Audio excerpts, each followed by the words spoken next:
So as we find hope, the doors now begin to open. So we see that, that our life still can have purpose and can have meaning.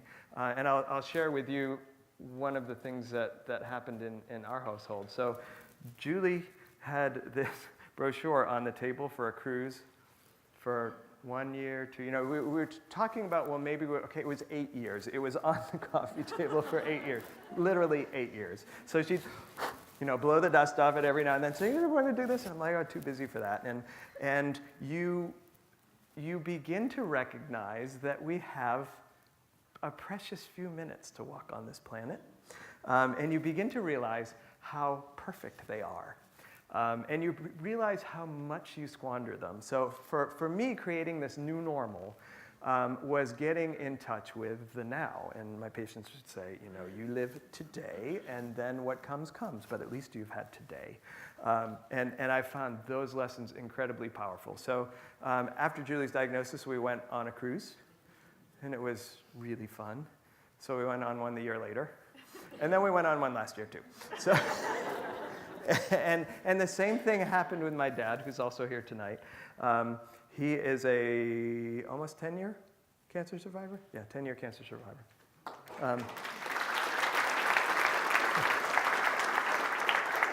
This is a great crowd. All you have to do is breathe, and they clap for you. So it's good. But we had talked about going skiing out west. We ski the little things here, and we learned how to ski on ice, and we heard skiing out west was great. And we said, we're going to do it, we're going to do it, we're going to do it. Let's do it next year. And that's when his prostate cancer diagnosis was. So I went to that place in your brain and said, damn, I missed an opportunity. And so we've gone, 4 times now? Yeah. Yeah, you're getting to be the oldest guy on the slope. And it's awesome. All you guys kind of crowd together, and then I'm left out. So proving that life just keeps going on, and just grab it when you can. So for us, that was our new normal. But I'd like to hear from you guys. How has your life changed after your cancer diagnosis? What as you started to accept hope, what things did you do differently? Can you just shout them out? Spirituality. And spirituality is a real big part of cancer survivorship. And oftentimes there's a dichotomy. So sometimes people feel shunned by God, and sometimes people see this as a challenge or in some way a sign of God's love to help to comfort them. And we'll talk a little bit about that later, but spirituality is a huge part. Any others? Be grateful for every day. Living in the moment. Be grateful for every day. And we'll talk about that a little bit later too, because those are all important ones. Feel empowered to help others. Advocacy, feeling empowered to help others.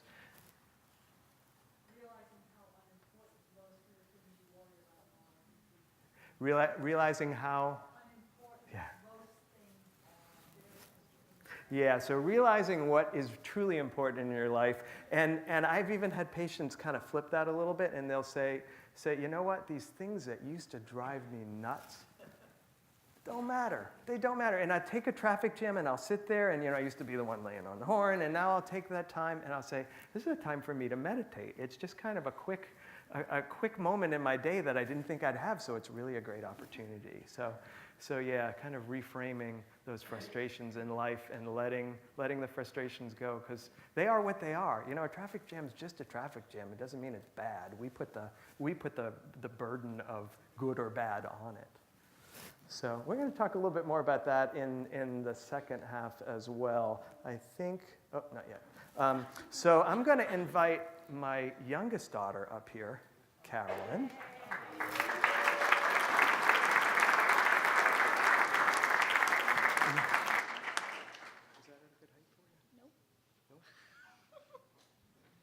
Carolyn's tiny.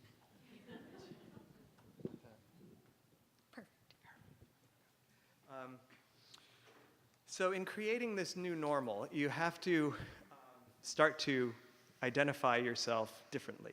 You have to start to reimagine what your world will look like. Carolyn is a sophomore at Salisbury High School. She is 15, so we'll be driving this summer. Fair warning. July. Stay off the roads in Emmaus. So actually, Carolyn found this song that we'll work on called I Am My Own Invention. And we're going to go straight to intermission after this. And I was shooting for 50 minutes, and I think we're going to hit it just fine. The bar will be open. There's CDs available. Again, everything, all of your donations tonight will go to cancer-related charities. And I thank you so much for doing that for us tonight.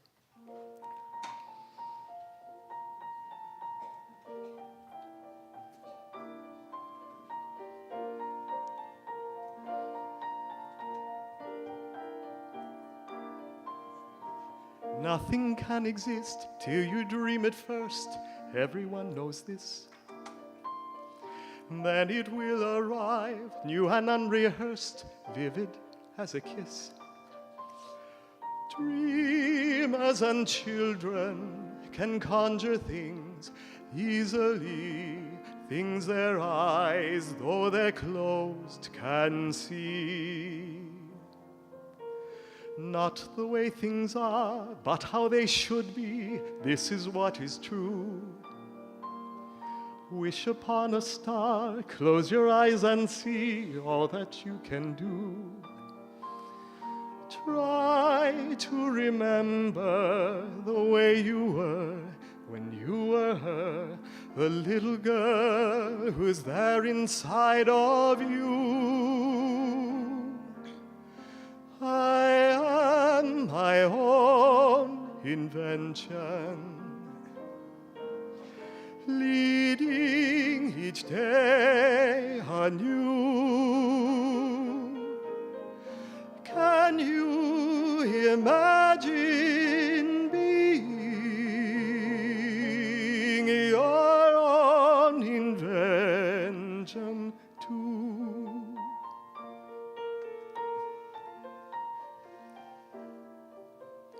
Dreams will always start with a happy end, waiting to come true. So long ago, Lucid as a heart, welcome as a friend, gossamer and new. help me so I can remember dreams to share with dreams to spare, imagining a dreamer just like you. I am my own invention.